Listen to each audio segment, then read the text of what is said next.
Hoje, a gente vai mergulhar numa daquelas histórias que definem muita coisa, sabe?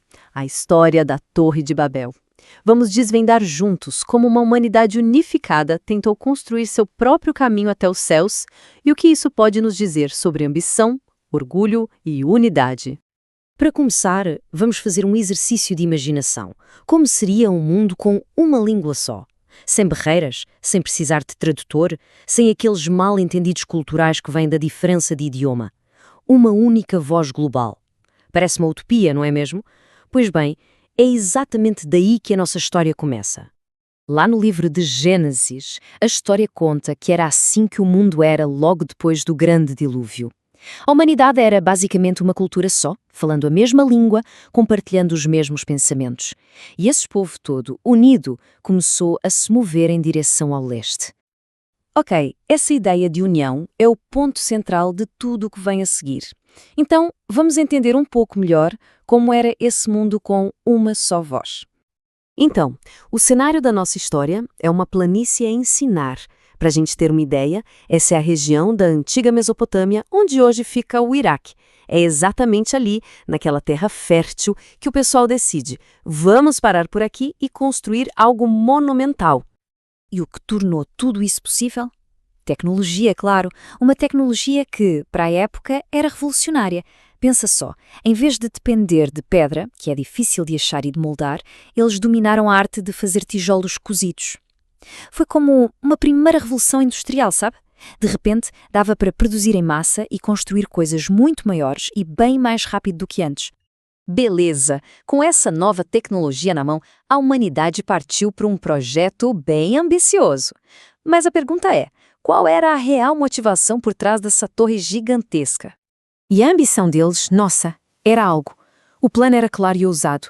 Construir não só uma cidade, mas uma torre tão alta que o topo parecesse tocar os céus. Isso era muito mais que arquitetura. Era uma afirmação de poder. Mas, sabe, a altura física da torre era só ponta do iceberg. A motivação de verdade era bem mais profunda.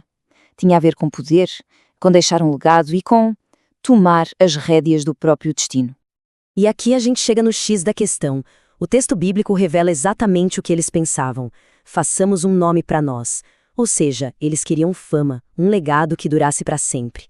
E tão importante quanto, eles queriam evitar a todo custo serem espalhados pelo mundo. O objetivo era centralização. E é aí que o conflito central da história aparece. Porque a diretriz divina depois do dilúvio tinha sido bem clara. Sejam férteis, se multipliquem e encham a terra. Só que o projeto de Babel era o exato oposto disso.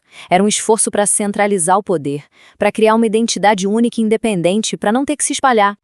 Esse ato de desafio direto, claro, prepara o terreno para o clímax da história, a intervenção divina.